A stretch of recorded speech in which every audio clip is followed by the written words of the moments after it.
నమస్తే, welcome to prime time debate. కూటమి ప్రభుత్వం అధికారంలోకి వచ్చిన దగ్గర నుంచి కూడా పాలనలో కొత్త మార్పులకు శ్రీకారం చుడుతుంది. అందులో భాగంగానే పేదలను ఆర్థికంగా బలోపేతం చేసేందుకు P4 మోడల్ని తీసుకొచ్చింది. మరి ఈ P4 మోడల్ను రేపు పైలట్ ప్రాజెక్టుగా ఉగాది నుంచి ప్రారంభించనున్నారు. ఈ P4 మోడల్ అంటే ఏంటి, మరి దీనివలన పేదలకు ఎలాంటి లబ్ధి చేకూరనుంది అన్న విషయాలను ఈ రోజు డిబేట్లో చర్చిద్దాం. మనతో పాటు డిబేట్లో పార్టిసిపేట్ చేసేందుకు స్టూడియోలో ఉన్నారు సీనియర్ జర్నలిస్ట్ సత్యమూర్తి గారు, అలాగే మరో senior journalist doctor Durga Vadlamani గారు. నమస్కారం సార్. నమస్కారం మేడం. సార్, ఈ P4 అంటే ఏంటి? అసలు P4 అంటే చాలా మంది అంటే ప్రారంభించబోతున్నారు, కానీ రేపటి నుంచి పేదలకు అసలు P4 అంటే కూడా తెలియని పరిస్థితే ఉంది ఇప్పటికి కూడా. ఈ P4 అంటే ఏంటి, దీనివల్ల ఎలాంటి లబ్ధి చేకూరుతుంది అంటారు పేదలకు? ఇది అంటే మెయిన్గా మనం తెలుసుకోవాల్సింది ఏంటంటే, ఇదేదో గవర్నమెంట్ స్కీమ్ కాదు, ప్రభుత్వం అమలు చేయబోతున్న పథకం కాదు. ఇది ఒక concept, public private people partnership అనేది P4 అనేది.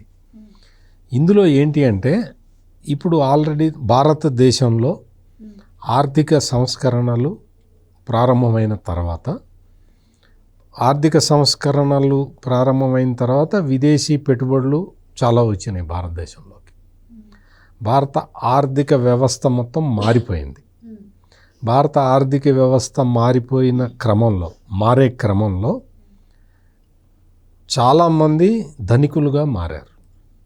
ధనికులుగా అంటే వాళ్ళకు వచ్చిన అవకాశాలను ఉపయోగించుకొని వాళ్ళు పేదరికం నుంచి బయటపడటమే కాకుండా వాళ్ళు చాలా ఉన్నత స్థితుల్లోకి వెళ్ళారు. ఇప్పుడు చంద్రబాబు నాయుడు ఈ P4 మోడల్ తీసుకురావటానికి అది భూమిక కారణం. అది ఇట్లా సమాజంలో పైకి వచ్చిన వాళ్ళు, ఆల్రెడీ ఆర్థికంగా అభివృద్ధి చెందిన వాళ్ళు, రకరకాల వ్యాపారాలు, రకరకాల పరిశ్రమలు పెట్టి సమాజంలో కొంత ప్రభావం చూపిస్తున్న వాళ్ళు, మరి వాళ్ళు పైకి వచ్చారు కదా, మరి వాళ్ళకి సమాజం పట్ల ఎటువంటి బాధ్యత వాళ్ళకి ఉంటుంది అనేది గుర్తు చేయటానికి చంద్రబాబు నాయుడు తీసుకొచ్చిన కాన్సెప్ట్ ఇది. ధనికులందరూ కూడా మేము సంపాదించుకున్నాం, ఇంకా మేము తరతరాలుగా మాకు తరగని ఆస్తి వచ్చేసింది, ఇంకా మా పిల్లలు వాళ్ళ పిల్లలు అందరూ సేఫ్గా ఉన్నారు అనుకొని కూర్చోవటం ఒక పద్ధతి.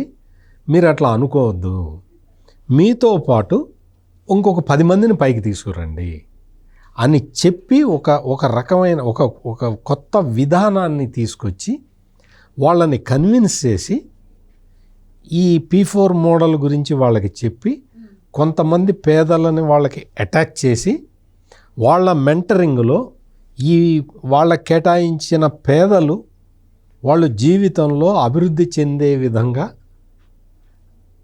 చెయ్యటం అనేది ఈ స్కీమ్ యొక్క ప్రధాన ఉద్దేశం.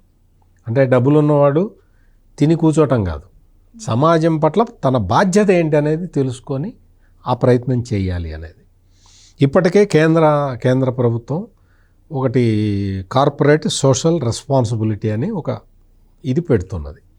అంటే ప్రతి కార్పొరేట్ కంపెనీ కూడా వాళ్ళకు వచ్చిన లాభంలో 1%, 1.5%, 2% ఏదో స్టిపులేటెడ్ ఇది ఉన్నది, దాన్ని సమాజ సేవకి ఖర్చు పెట్టాలి. కొంతమంది పార్కులు డెవలప్ చేస్తున్నారు, కొంతమంది అనాథాశ్రమాలని నిర్వహిస్తున్నారు, కొంతమంది స్కూళ్ళని నిర్వహిస్తున్నారు. ఇట్లా రకరకాలుగా కార్పొరేట్ సోషల్ రెస్పాన్సిబిలిటీ కింద వాళ్ళు కొన్ని ఫండ్స్ ఖర్చు చేస్తున్నారు. అందరూ ఖర్చు చేస్తున్నారని అడగమాకండి. కొంతమంది పేపర్లలో లెక్కలు చూపించుకొని ఖర్చు చేసినట్టు చెప్పుకుంటారు, కొంతమంది ఇచ్చినట్టుగా చెప్పుకొని ఇవ్వకుండా ఎగ్గొడతారు. అటువంటి వాళ్ళు కూడా ఉంటారు. ఇది సమాజం కదా, అందరూ ఉంటారు.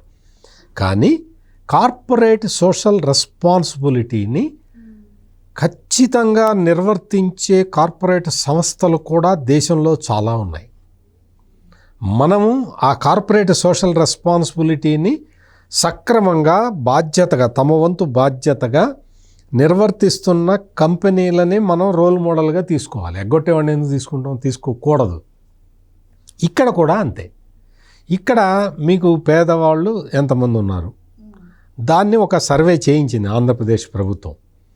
ఈ పేదవాళ్ళందరినీ వీళ్ళని మెంటర్ చేయటానికి, అంటే వీళ్ళని ప్రోత్సహించటానికి ఎంతమంది వస్తారు అనేది అదొక సర్వే సిద్ధంగా ఉన్నది.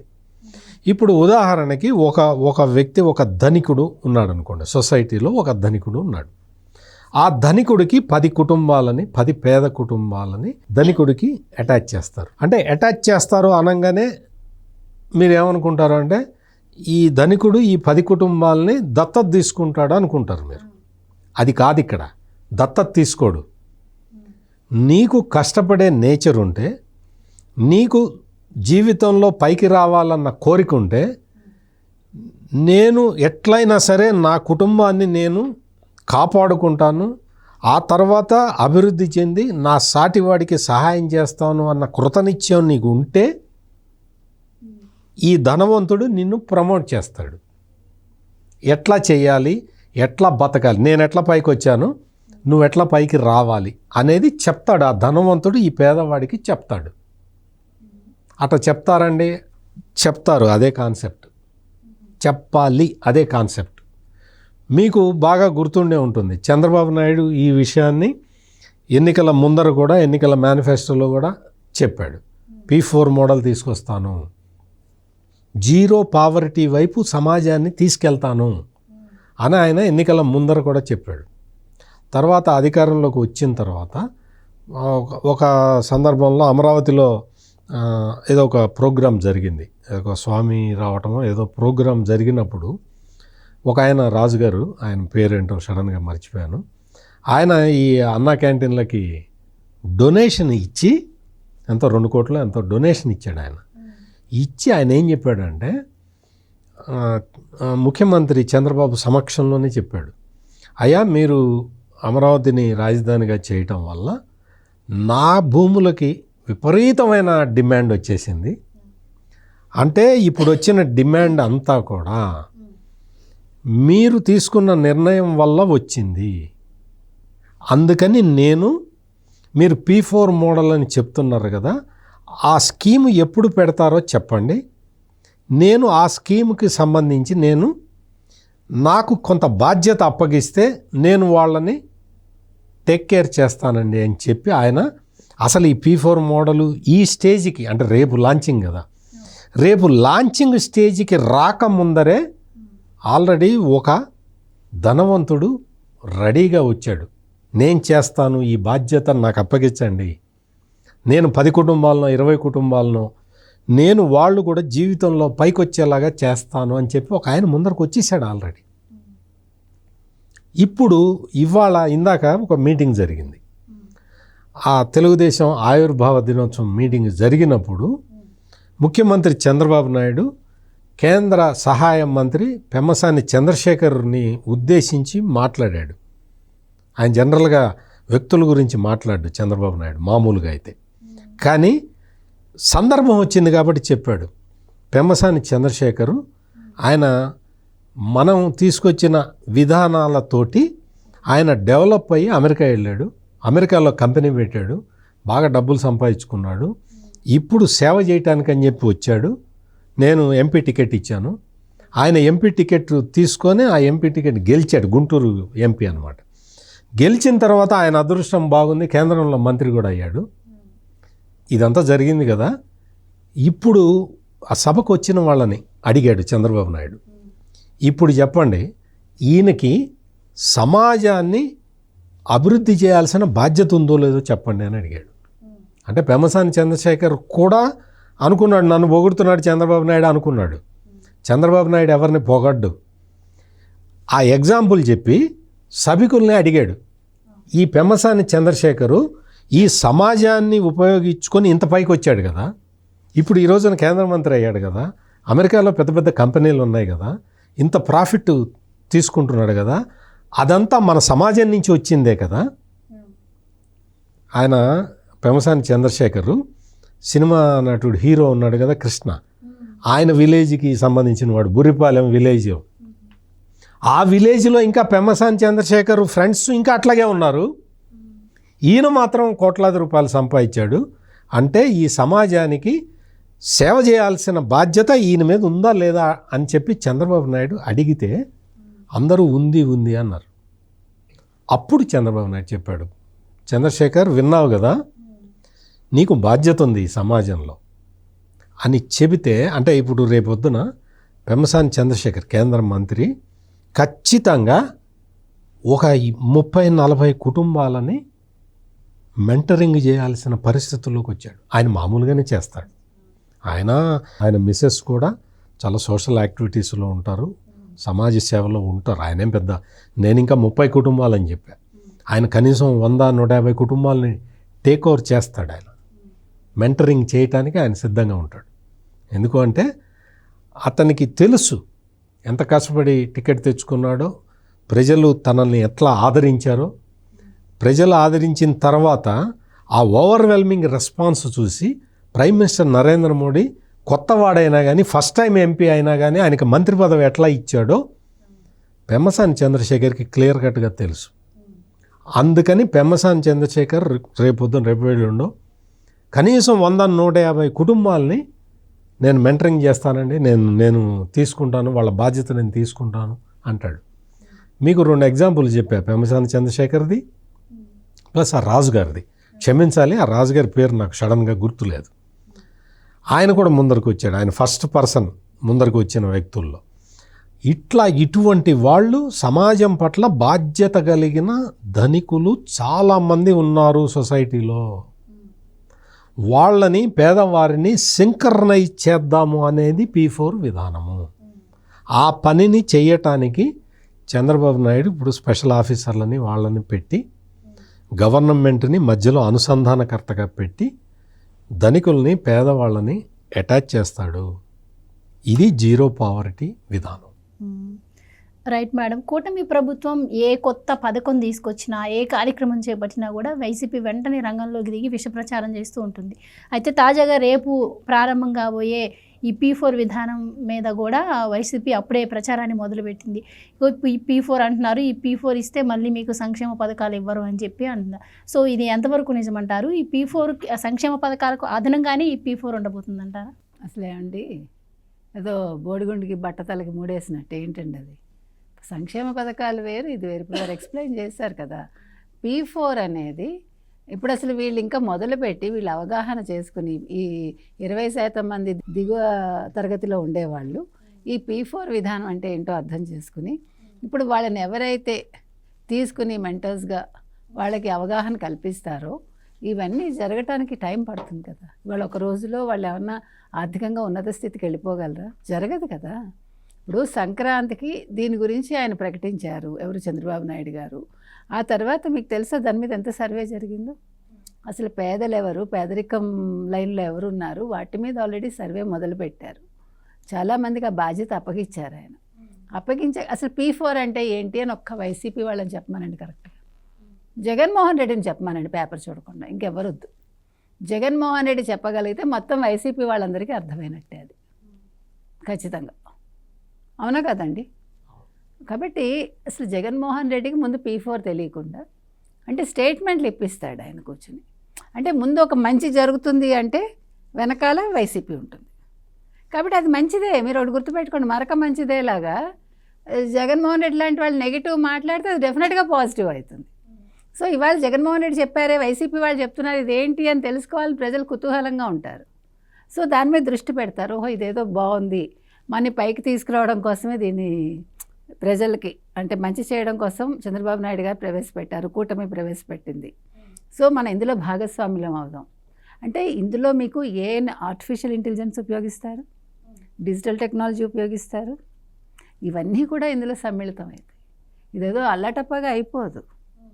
సో మీకు ఒకటి ఇంట్రెస్ట్ ఉందనుకోండి, మీకు కొంచెం తెలివితేటలు ఉన్నాయి, మీరు ఏదో చెయ్యాలనుకుంటారు, దానికి వీళ్ళు సహకారం అందిస్తారు. ఇగో ఈ పద్ధతిలో వెళ్ళు, నువ్వు ఈ రకంగా చెయ్యాలి, ఇలా అప్లై చేసుకోవాలి.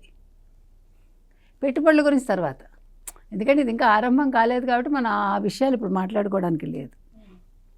ఫస్ట్ ఒక రకంగా వాళ్ళకి ఒక ఇన్పుట్ లాగా ఇస్తారు వీళ్ళు. మీరు ఇగో మీకు ఇది ఇంట్రెస్ట్ కదా, ఈ రకంగా చేయొచ్చు, ఈ రకంగా చెయ్యాలి. ఎందుకంటే ఇప్పుడు పెమ్మసాని లాంటి వాళ్ళు కావచ్చు, అయితే మహా పెద్దవాళ్ళు కావచ్చు, అంటే ఇవాళ ఆర్థికంగా బాగా ఉన్నవాళ్ళు, బిజినెస్ల్లో చాలా ముందంజలో ఉన్న వాళ్ళకి ఎవరు ఏం చెప్పలేదు. అందరూ దిగువ స్థాయి నుంచి వచ్చిన వాళ్ళే, లేదు చాలామంది పేదరికం నుంచి వచ్చిన వాళ్ళే పెద్దవాళ్ళు అయిన వాళ్ళు ఉన్నారు.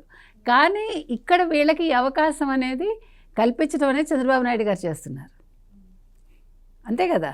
సో ఇదేంటి, దీనివల్ల ఏంటి, వాళ్ళకి ఇవాళ ఒక మార్గం తెలుస్తుంది. ఈ మార్గంలో వాళ్ళు వెళ్తే వాళ్ళంత కష్టపడకుండా, ఇప్పుడు ఇవాళ ఎవరైతే గొప్పవాళ్ళు అయ్యారో వాళ్ళకి 10 సంవత్సరాలు పట్టేది వీళ్ళకి 4 సంవత్సరాలే పట్టచ్చు. అంటే వాళ్ళు ముందుకు వెళ్ళటానికి ఒక అవకాశం దొరుకుతుంది. ఓకే, నాకు ఇగో ఇలా వెళ్ళొచ్చు, ఈ రకంగా అప్లికేషన్ పెట్టుకోవాలి, ఈ రకంగా ఫలానా వాళ్ళని కలవాలి, నేను ఈ రకంగా దీనికి ముందుకెళ్తే, లేకపోతే మార్కెటింగ్ ఎలా చేయాలి, ప్రతి ఒక్కటి వీళ్ళు వెనకాలండి పుషిస్తారు వాళ్ళు. సో అది P4. ఎవరెవరు, ప్రజలు, పబ్లిక్, ప్రైవేట్, పార్ట్నర్షిప్, అంతే కదా. పార్ట్నర్షిప్ అంటే అదే, అంటే వీళ్ళతోటి వాళ్ళు పార్ట్నర్షిప్ ఏర్పరచుకుని, ఈ గొప్పవాళ్ళు ఎవరైతే ఉంటారో, ధనవంతులు ఎవరైతే ఉంటారో, లేకపోతే వ్యాపారస్తులు ఎవరైతే ఉంటారో, వాళ్ళు పబ్లిక్ తోటి ప్రైవేట్ తోటి పార్ట్నర్షిప్ పెట్టుకుని ప్రజలను కూడా భాగస్వాములు చేస్తారు. ఇందులో ఉద్యోగస్తులను భాగస్వాములు కమ్మని చెప్పారు చంద్రబాబు నాయుడు గారు. అదేవిధంగా అంటే చంద్రబాబు నాయుడు గారు ఇందాక వారు చెప్పినట్టుగా పొగిడారు అనుకుంటే మీరు ఎప్పుడు అది పొగడతా అనుకోకండి. అంటే ఆయన దృష్టి మీ మీద పడిందంటే యు ఆర్ సంథింగ్ స్పెషల్, అంతవరకు మీరు యాక్సెప్ట్ చేయొచ్చు. అంటే మీరు ఆయన దృష్టిలోకి వెళ్ళారు అంటే ఖచ్చితంగా మీరు ఏదో కొద్దిగా సాధించారనే కదా. ఆ సాధనని 10 మందికి పంచండి. మీరు ఏదైతే సాధించారో ఆ సాధనని 10 మందికి పంచండి అంటారు ఆయన. దానివల్ల ఇవాళ ఒక రోజులో ఏది జరగదండి. ఫస్ట్ ఒక బీజం పడాలి కదా. ఒక మొక్క మొలకెత్తాలంటే మనం మంచి విత్తనం నాటాలి, తాలు నాటకూడదు. సో ఇవాళ మంచి విత్తనం ఏది అనేది మీకు ఈ వ్యాపారస్తులు చెప్తారు. సో అది మీరు ఎప్పుడైతే నాటారో అది నెమ్మదిగా ఎదిగి 2 ఆకులు వేస్తుంది, 2 ఆకులు 4 అవుతాయి, 4 10 అవుతాయి, ఒక బ్రాంచ్ వస్తుంది, దానికి ఒక కొమ్మ వస్తుంది, కొమ్మ నుంచి చిగుళ్ళు పువ్వులు అన్నీ వచ్చేస్తాయి. సో దానికి మనకి ఓపిక ఉండాలి. నేను ఇవాళ ఒక విత్తనం నాటేసి రేపు నాకు మొక్క వచ్చేయాలంటే రాదు కదా. మనం కష్టపడాలి. ఫస్ట్ మనకు ఆ కష్టపడే తత్వం ఉంటే మనం వీటిలోకి ఎంటర్ అవ్వచ్చు. అంటే మనకి సహకారం ఇస్తున్నారు కాబట్టి నేను కూడా కష్టపడాలి అనుకోవాలి. లేకపోతే అగో మీరు చెప్పారు నేను చేశాను అవ్వలేదు అని నువ్వు పడుకొని నిద్రపోతే అవ్వదు. నీ ఎఫర్ట్స్ పెట్టాలి అక్కడ. ఆ ఎఫర్ట్స్ నేను పెట్టగలను, ఓకే నాకు మేధాపరంగా అంత లేదు అనుకుంటే అట్లీస్ట్ నేను కష్టపడగలిగితే డెఫినెట్గా నాకు సహకారం అందుతుంది. ఓకే నీకు తెలియలేదా పర్వాలేదు, ఇగో నేను ఫలానా మనిషిని పంపిస్తాను, నీ వెనకాలండి నీ బదులు అతను చేస్తాడు, ఓన్లీ థింగ్ నువ్వు కష్టపడు, అలా కూడా అందిస్తారు. అంటే అది కూడా ఒక సహకారమే కదా, అది పార్ట్నర్షిప్ అంటే. కాబట్టి ఈ P4 విధానం వల్ల ఏమవుతుందంటే ఈ దిగువ తరగతిలో ఎవరైతే ఉంటారో వాళ్ళు నెమ్మదిగా మధ్యతరగతి స్థాయికి రావచ్చు. దాని తర్వాత ఇంకా కొంచెం అంటే ఇట్స్ ఏ ప్రాసెస్ అన్నమాట, అది ఒక పరిణామ క్రమం అన్నమాట. ఈ పరిణామ క్రమంలో మీకు ఫస్ట్ కావాల్సింది ఓర్పు, తర్వాత సాధన, కష్టపడే తత్వం. ఇవన్నీ ఉంటే మీరు అనుకున్న గోల్స్ రీచ్ అవుతారు. అది పార్ట్నర్షిప్. ఈ 4 ఈ P4లో ఇవి కూడా మనం వర్తింపజేసుకోవాలి. లేదంటే ఇప్పుడు మేధ ఒకటే సరిపోదు కదండి. నేను కష్టపడాలి, నేను ఆలోచించాలి, నేను ఓర్పుగా ఉండాలి, నేను ఫలితాలు సాధించాలి. ఈ P4కి ఇవి వర్తింపజేసుకోవాలి.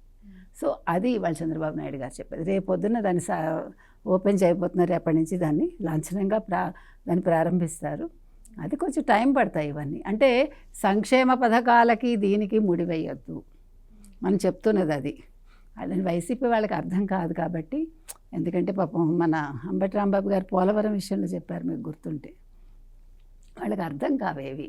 ఎందుకంటే ఎవరు ఏ శాఖలో ఉన్నారో ఎందుకున్నారో వాళ్ళకి తెలియదు కదా, అందుకని వాళ్ళకి అర్థం కావు. వాళ్ళకి అర్థమయ్యేట్టు చెప్పాల్సిన పని మనకు లేదు. మనం ప్రజలకు అర్థమయ్యేలాగా చెప్పాలి. ఈ పార్ట్నర్షిప్కి ఎవరైతే ముందుకు వస్తారో వాళ్ళకి అర్థమయ్యేలాగా చెప్పాలి, ఈ ప్రైవేట్ పీపుల్కి అర్థమయ్యేలా చెప్పాలి, పబ్లిక్కి చెప్పాలి, అంతే బాధ్యత.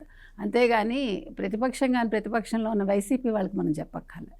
కాబట్టి జగన్మోహన్ రెడ్డి గారు చేసేది చేయనివ్వండి, కానీ అది కూడా ఒక రకంగా ప్రచారమే కదా, అది మంచిదే, చాలా మంచిది. నన్ను అడిగితే ఫ్రీ పబ్లిసిటీ అన్నమాట ఎవరికి, కూటమి ప్రభుత్వానికి. కాబట్టి వాళ్ళు అలా చేయమనండి. వాళ్ళకి అర్థం కావట్లేదు వాళ్ళు చేసే మంచి ఏంటో. వాళ్ళు ఎంత నెగిటివ్ మాట్లాడితే అది అంత పాజిటివ్గా పరిణమిస్తుంది. Right sir. Sir WhatsApp governance తీసుకొచ్చినప్పుడు కూడా ఇదంతా సక్సెస్ఫుల్ అయిందో మనకు తెలుసు, కానీ దీనిపైన కూడా వైసీపీ ప్రచారం చేయడం మనం చూసాం. అయితే ఈ ఏడాది ఆగస్టు నాటికి 5 లక్షల కుటుంబాలను అర్హులను గుర్తించాలని చెప్పి చంద్రబాబు గారు చెప్పడం జరిగింది. అంటే రేపు మొదటి విడతగా 4 గ్రామాలను ఎంచుకున్నారు, సుమారు 5,800 మందిని గుర్తించారు అని చెప్పి కూడా అంటున్నారు. అంటే చంద్రబాబు గారు పిలుపునిచ్చారు, మరి పేదలు కూడా ఆ ఫలాలను అందుకోవడానికి సిద్ధంగా ఉన్నారు.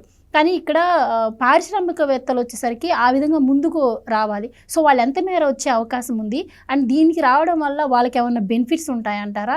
అంటే ఏమైనా బెనిఫిట్స్ ఉండే అవకాశం ఉందా? ఇది ఎంత మేర సక్సెస్ అవ్వబోతుందంటారు?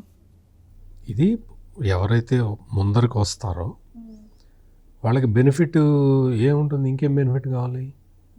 చంద్రబాబు నాయుడు ఇప్పుడు చెప్తున్నదే అది. మీరు ఈ సమాజం వల్లే మీరు పైకి వచ్చారు, మీరు మీ బాధ్యతను మీరు తీర్చుకోండి అని చెప్తున్నాడు ఆయన. అందుకని ఇంకా ప్రత్యేకంగా వాళ్ళకి బెనిఫిట్ ఏమి ఉండదు. వాళ్ళకి బెనిఫిట్ ఏమి ఇస్తారు? ఇప్పుడు మిమ్మల్ని మీ తల్లిదండ్రి పెంచారండి, మీరు మీ తల్లిదండ్రిని చూడటం మీ బాధ్యత. మీ తల్లిదండ్రిని పెంచటం వల్ల మీ తల్లిదండ్రికి బెనిఫిట్ ఏంటి? అట్లా అడుగుతారా? ఇది కూడా అంతే. వాళ్ళు సమాజం నుంచి డెవలప్ చెందారు కాబట్టి సమాజం పట్ల మీ బాధ్యత నెరవేర్చండి అని చెప్పి ఆయన అడుగుతున్నాడు. వాళ్ళు రెడీగా వస్తూ ఉన్నారు, అందులో అనుమానం ఏం లేదు. అందరూ వచ్చేస్తారు, బార్లు కడతారు, మేము అడాప్ట్ చేసుకుంటాం అని చెప్పి. అడాప్షన్ కాదు చెప్తున్నా, వాళ్ళని మేము మెంటరింగ్ చేస్తాము, వాళ్ళని డెవలప్ చేస్తామని ముందరకు వస్తారు. ఇక్కడ ఇంకొకటి గమనించాల్సిన విషయం ఏంటంటే ఈ పేదలని గుర్తించటం కూడా ఇదేదో ఒక గవర్నమెంట్ కొన్ని టీముల్ని పంపించటం, ఆ టీములు వెళ్ళి కొన్ని పేర్లు రాసుకోవటం అట్లా జరగలేదు. ఎట్లా జరిగింది అంటే గ్రామ సభలు పెట్టి ఈ గ్రామంలో పేదవాళ్ళు ఎవరెవరు ఉన్నారు అని అట్లా పేర్లని సేకరించారు. ఇది పూర్తి శాస్త్రీయ విధానము. ఎవరైనా వెళ్ళి పేర్లు రాసుకోరండి అంటే ఆ వెళ్ళిన అతను తప్పు రాయడానికి అవకాశం ఉంటుంది. ఏదో పక్షపాతంతో తనకు కావాల్సిన వాళ్ళ పేర్లు రాయడానికి ఆస్కారం ఉంటుంది. ఇవేవి లేకుండా గ్రామ సభ పెట్టి ఈ గ్రామంలో అర్హులైన పేదవాళ్ళు ఎంతమంది అంటే ఎవరో బాగా డబ్బులున్న ఆసామి వచ్చి నేను పేదవాడిని అంటే చుట్టుపక్కల అందరూ తిడతారు, నీకు అంత ఉంది కదా ఏం కట్టుకుపోతావా, కూర్చో, నువ్వు కాదు పేదవాళ్ళకి ఇద్దాం, నిజంగా పేదవాళ్ళకి ఇద్దాం అని ఆ గ్రామ సభలో వాళ్ళే ఎవడన్నా బోగస్ వాడు వచ్చినా కానీ ఆయన తిట్టి కూర్చోబెడతారు. అట్లా ఒరిజినల్గా అంటే నిజంగా పేదరికంలో ఉన్న వాళ్ళని సెలెక్ట్ చేసి పంపించారు గ్రామ సభల్లో. అట్లా సేకరించిన డేటా ఇప్పుడు రాష్ట్ర ప్రభుత్వం దగ్గర ఉంది. అంటే రాష్ట్ర ప్రభుత్వం దగ్గర ఉన్న పేదల డేటా ఫుల్ ఫ్లెడ్జ్డ్గా వాళ్ళు ఒక నిఖార్సైన జాబితాగా మనం చెప్పచ్చు. దీన్ని మెంటర్స్కి అటాచ్ చేయాలి. ఆ ప్రాసెసే ఇప్పుడు చేస్తూ ఉన్నారు. ఈ ప్రాసెస్ అంతా మొదలు పెట్టాలి. ఈ మొదలుపెట్టిన తర్వాత రేపటి నుంచి మొదలు పెడుతున్నారు, ఉగాది నుంచి. ఇది మొదలుపెట్టిన తర్వాత మీరే మళ్ళీ ఇంకొక ఇంటర్వ్యూ, మా ఇద్దరితోటి ఇంకొక ఇంటర్వ్యూ పెట్టి మీరు ఏంటండి ఇది మీరు ముందరే ఊహించారా, మీరు ఇంత సక్సెస్ అయింది ఈ స్కీము, మీరు ఎట్లా ఊహించారు అని మీరే మమ్మల్ని అడుగుతారు. అంత సక్సెస్ అవుతుంది ఈ ప్రోగ్రాం. ఎందుకు అవుతుంది అంటే మీరు అడగచ్చు, మళ్ళీ ఇప్పుడే అడగచ్చు, మీకు అంత కాన్ఫిడెంట్గా మీరెట చెబుతారండి అని. ఎందుకు అంటే చంద్రబాబు నాయుడు ఆల్రెడీ సమైక్య ఆంధ్రప్రదేశ్లో వెలుగు అనే ప్రోగ్రాం తీసుకొచ్చాడు. దానికోసం సెర్ప్ అనే ఆర్గనైజేషన్ని తీసుకొచ్చాడు. అంటే మొత్తం రూరల్ పావర్టీ ఎలివియేషన్ ప్రోగ్రామ్ దాని పేరు. అంటే గ్రామీణ పేదరిక నిర్మూలన పథకం అని తీసుకొచ్చాడు ఆయన. ఒక సంస్థ పెట్టాడు దానికి. ఆ సంస్థ పెట్టి అప్పటికే ఉన్న డ్వాక్రా సంఘాలు, మెప్మా సంఘాలు, వాటి ద్వారా వచ్చిన ఆర్థికంగా కొంత స్టెబిలైజ్ అయిన మహిళల్ని స్వయం సహాయ సంఘాల పేరుతోటి వాళ్ళని తీసుకొచ్చి వాళ్ళకి బ్యాంక్ లింకేజ్ ఇప్పించి వాళ్ళు కొన్ని వస్తువులు తయారు చేసి ఆన్లైన్లో అమ్ముకునే విధానాన్ని ఆ రోజునే చంద్రబాబు నాయుడు ప్రవేశపెట్టాడు. సెల్ఫ్ హెల్ప్ గ్రూపులు వాళ్ళు సేకరించిన డబ్బులు ఇవన్నీ చూసి మొత్తం గ్రామీణ ఆర్థిక వ్యవస్థ మొత్తం అది వికసితమైంది. అటువంటి మహత్తరమైన కార్యక్రమాన్ని చంద్రబాబు నాయుడు ఉమ్మడి ఆంధ్రప్రదేశ్లోనే చేశాడు. దాని పేరు వెలుగు ప్రాజెక్ట్. ఆ వెలుగు ప్రాజెక్టులో సక్సెస్ స్టోరీలు చెప్పాలి అంటే కొన్ని లక్షల సక్సెస్ స్టోరీలు ఉంటాయి. కొన్ని కోట్ల మంది అందులో ఇన్వాల్వ్ అయితే కొన్ని లక్షల మంది సక్సెస్ అయ్యారు. మరి సక్సెస్ అయిన వాళ్ళని చూసి ఇన్స్పైర్ అయ్యి మిగిలిన వాళ్ళు కూడా అదే పందాలో వెళ్తే వాళ్ళు కూడా సక్సెస్ అవుతారు. సక్సెస్ అయిన వాడు అదృష్టం అండి, వాడు సక్సెస్ అయ్యాడు అని నువ్వు కూర్చున్నావు అనుకో, నీ దురదృష్టం కలకాలం నీతోటే ఉంటుంది. వాడికి అదృష్టం ఎందుకు వచ్చింది, నాకెందుకు రాలేదు అని పట్టుదలతోటి కృషి చేస్తే వాడి అదృష్టం నీకు కూడా పడుతుంది. ఇక్కడ చేయాల్సింది జరగాల్సింది ఏంటి అంటే నీకు ఒక పేదవాడిలో ఒక కృషి పట్టుదల ఉండాలి. నేను పైకి రావాలి, నా కుటుంబాన్ని నేను పోషించుకోవాలి, నా కుటుంబాన్ని నేను పోషించుకోవటమే కాదు ఇంకొక 10 కుటుంబాలని నేను పైకి తెస్తాను అన్న ఉత్సాహం ఆ పేదవాడికి ఉంటే సహాయం చేయటానికి ధనికుడు సిద్ధంగా ఉన్నాడు. ఇది ఆల్రెడీ వెలుగు ప్రాజెక్టులో ఇది మొత్తం కళ్ళకు కట్టినట్టు ఉన్నది. మీకు కావాలంటే సక్సెస్ స్టోరీలు 1,00,000 సక్సెస్ స్టోరీలు మీకు పంపిస్తా. అంటే అసలు వెలుగు ప్రాజెక్టు సక్సెస్ కాదు అని చెప్పి ఆ రోజునున్న కాంగ్రెస్ నాయకులు, అంటే అది తల్లి కాంగ్రెస్, ఇప్పుడున్న జగన్మోహన్ రెడ్డిది పిల్ల కాంగ్రెస్. తల్లి కాంగ్రెసే ప్రచారం చేసింది, దుష్ప్రచారం చేసింది. వెలుగేం లేదు, వెలుగు ఎక్కడ ఉంది, ఎప్పుడో ఆరిపోయింది అని చెప్పారు. కానీ లక్షలాది మంది అందులో సక్సెస్ అయ్యారు. గ్రామీణ ఆర్థిక వ్యవస్థ మొత్తం చిగురించింది. ఆ విషయం మొత్తం అందరికీ తెలుసు. అప్పుడు తల్లి కాంగ్రెస్కి ఇప్పుడు పిల్ల కాంగ్రెస్కే మాత్రమే తెలియదు, అందరికీ తెలుసు. అందుకని అది ఆల్రెడీ ట్రయల్ వేసిన ప్రోగ్రామ్ని ఇప్పుడు చంద్రబాబు నాయుడు నూతన విధానంగా, అంటే వెలుగు ప్రాజెక్ట్ అనేది సెంట్రల్లీ స్పాన్సర్డ్, సెంట్రల్ కొంత ఇస్తుంది, రాష్ట్ర ప్రభుత్వం కొంత వాటా వేస్తుంది. కేంద్ర ప్రభుత్వం వాటా రాష్ట్ర ప్రభుత్వం వాటాతోటి కలిసి నడిచేది. ప్లస్ బ్యాంకు లింకేజ్, బ్యాంకులు కొంత పెట్టుబడి లోన్లు ఇస్తాయి. లోన్లు ఇవ్వడం అంటే పెట్టుబడి పెట్టడమే కదా. సో ఇన్ని రంగాలు కలిసి వాళ్ళని పేదరికం నుంచి బయటపడటానికి కృషి చేసినాయి. ఇప్పుడు ఏంటి అంటే ఇప్పుడు అవన్నీ జరుగుతూనే ఉంటాయి, డోంట్ వర్రీ. ఇప్పుడు సమాజంలో ఆల్రెడీ ధనికులుగా ఉన్న వాళ్ళని ఇందులోకి లాగుదామని చెప్పి చంద్రబాబు నాయుడు చేస్తున్న మరో ముందడుగు ఇది. అందుకని ఇది ఇవన్నీ ఎక్కడ సక్సెస్ అవుతాయండి అనే వాళ్ళకి అర్థం కావడానికి నేను ఇదంతా చెప్తున్నా. ఆల్రెడీ సక్సెస్ అయిపోయినది, అందువల్ల డోంట్ వర్రీ, ఖచ్చితంగా సక్సెస్ అవుతుంది. చాలామంది ధనికులు రెడీగా ఉన్నారు, సిద్ధంగా ఉన్నారు. మేము పేదవాళ్ళని ఉద్ధరించడానికి మేము సిద్ధంగా ఉన్నాము అని వాళ్ళు చెప్తూ ఉన్నారు. చాలామంది ముందరకు వస్తారు. చాలా కుటుంబాలు బాగుపడటానికి ఒక వేదికని, ఒక ప్లాట్ఫామ్ని చంద్రబాబు నాయుడు ఏర్పాటు చేస్తున్నాడు. రైట్ మేడం, చంద్రబాబు గారు సంకల్పించినట్టు 2047 విజన్లో భాగంగానే ఈ ప్రోగ్రామ్ను తీసుకురావడం జరిగింది. అప్పటి వరకు రాష్ట్రంలో ఒక్కళ్ళు కూడా పేదవాళ్ళుగా ఉండొద్దు అన్న ఉద్దేశంతోనే దీన్ని రూపకల్పన చేశారంటున్నారు.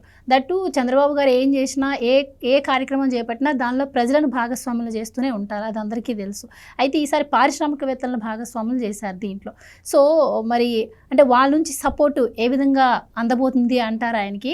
అండ్ ముఖ్యంగా ఆయన సంకల్పించినట్టు అప్పటికి ఇది సాధ్యమయ్యే పని అంటారా? మీ ఉద్దేశం ఏంటి?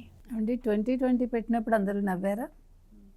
ఈయనేంటి, ఈయన పిచ్చా, ఈయన ఎందుకు మాట్లాడతాడు ఇవన్నీ, ఈయనకేం తెలుసు అన్నారు. అదే నోటితోటి అందరూ అలా తిట్టిన వాళ్ళందరూ ఇవాళ కూడా సారీ చెప్పారు. ఇవాళ ఎవరో మేము పొరపాటు పడ్డామండి ఆయన విజన్కి ఇవాళ. కాబట్టి చంద్రబాబు నాయుడు గారిని అంచనా వేయడంలో చాలామంది విఫలమవుతారు. ఎందుకంటే ఆయన స్థాయిని అందుకోవడం కష్టం. మనం అనుకుంటే ఈయన ఏంటి స్టేట్మెంట్ ఇచ్చారనుకుంటాం, మనకు తెలియదు. మనం అన్నీ కూడా సర్ఫేస్ లెవెల్లో ఆలోచిస్తాం, మనకేం తెలియదు కదా. మనం డీప్ లెవెల్కి వెళ్తే అది అందుకోవడానికి, అంటే అది అర్థం చేసుకోవడానికి కూడా మనకి టైం పడుతుంది. కానీ అప్పటికే ఆయన అర్థం చేసేసుకుని దాని ఇంప్లిమెంటేషన్లోకి వెళ్ళిపోతారు ఆయన. మనం ఇంకా బిగినింగ్లోనే ఉంటాం, దట్ ఈస్ ద ప్రాబ్లం. కాబట్టి చంద్రబాబు నాయుడు గారు 2047 అని ఎప్పుడైతే అన్నారో ఇప్పుడు చాలామంది నవ్వారు కదా. వైసీపీ వాళ్ళు ఆఫ్కోర్స్ వాళ్ళు నవ్వుతూనే ఉంటారు, వాళ్ళు కమెంట్ చేస్తూనే ఉంటారు. ఎందుకంటే వాళ్ళు కష్టపడడం అనేది వాళ్ళకి తెలియదు కదా. వాళ్ళకి అవినీతి, అక్రమాలు, దాచుకోవడాలు వీటిలలో వాళ్ళు ఎక్స్పర్ట్స్. కానీ కింద వాళ్ళని పైకి తీసుకురావడం ఎలాగా, వాళ్ళకి ఎట్లా మనం చేయూతనివ్వాలి, వాళ్ళని ఎలా జీవితంలో ముందుకు తీసుకెళ్ళాలి, వాళ్ళకి ఏ రకంగా మనం హెల్ప్ చేయాలి, దానికి ఈ పారిశ్రామికవేత్తలను ఎలా తీసుకెళ్ళాలి. ఇప్పుడు మీరు సమాజం నుంచి కొంత తీసుకున్నారు, అదే సమాజానికి మీరు కొంత ఇవ్వండి అంటున్నారు ఆయన వాళ్ళు. అంతే కదా. మీరు తీసుకున్న దాంట్లో మీరు 100% తీసుకుంటే, లేదు 50% తీసుకుంటే ఒక 1% ఇవ్వండి, ఎక్కువ అక్కర్లా. ఇప్పుడు 20% మంది లేదు 10% మంది పెద్దవాళ్ళు గొప్పవాళ్ళు ఒక్కొక్క 1% ఇచ్చినా కూడా అంటే ఇట్ ఈస్ ద బిగినింగ్. అది ఎప్పటికీ ఎంతలా రీచ్ అవుతుంది చూడండి, ఆలోచించండి ఒక్కసారి. మనం ఇలా వేసుకుంటూ వస్తే 1, 3, 5 అట్లా 7, 10 డాట్స్ కలుపుతూ డాట్స్ కలుపుకోవాలి.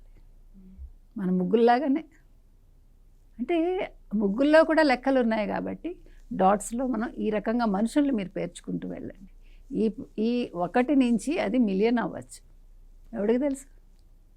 సో ఆయన ఉద్దేశం అది. ఆయన ఎప్పుడూ కూడా మిలియన్లే ఆలోచిస్తారు. మనం 1 దగ్గర ఉంటాం, అదే ఇందాక చెప్పా, మనం 1 దగ్గరే ఆగిపోతాం. వైసీపీ వాళ్ళు 0 దగ్గర ఆగిపోతారు. కాబట్టి లెట్ దెమ్ టాక్. వాళ్ళు ఎంత మాట్లాడితే మనకి అంత ఉచిత ప్రచారం. కాబట్టి చంద్రబాబు నాయుడు గారు 2047 ఏదైతే పేదరిక నిర్మూలన అనుకుంటున్నారో, పోనీ మీరు 100% అనుకున్నారండి, ఆయన మీరు 50%కి రీచ్ అవ్వండి, అది ఆయన సక్సెస్ అయినట్టే కదా. ఇప్పుడు ఏది కూడా 100% ఎవడు చేయలేడండి ప్రపంచంలో. ఏ విషయమైనా మీరు తీసుకోండి. ఇప్పుడు మీరు ఒక రూమ్ తుడుస్తారండి, మీరు అనుకుంటారు నేను చాలా బ్రహ్మాండంగా తుడిచానని. మీరు కావాలంటే వాళ్ళ ఇంటికి వెళ్ళి అబ్జర్వ్ చేయండి, మీరు మళ్ళీ తుడవండి, మళ్ళీ తుమ్ము వస్తుంది. అంటే నేను అనేది ఏంటంటే పెర్ఫెక్షన్ కానీ సక్సెస్ కానీ 100% కాదు, మనం 50% అచీవ్ చేస్తాం. ఆ 50% ఈజ్ ఇనఫ్. కానీ ఇనఫ్ అని అనుకోకుండా మనం ముందుకు వెళ్తూ ఉండాలి, అంతే. అది మనిషి ఎప్పుడూ కూడా అప్పుడు తన విజయాన్ని పూర్తి స్థాయిలో అందుకోవడానికి ఒక అవకాశం దొరుకుతుంది. కాబట్టి చంద్రబాబు నాయుడు గారు 2047 ఆయన ఏదైతే ఇవాళ కలలు కంటున్నారో ఆ కలలు సాకారం అవుతాయండి. ఆయన కలలు కనరు, కలలు కనేలా చేస్తారు, కలలు నిజమయ్యేలా చేస్తారు. అది చంద్రబాబు నాయుడు గారి ప్రతిభ.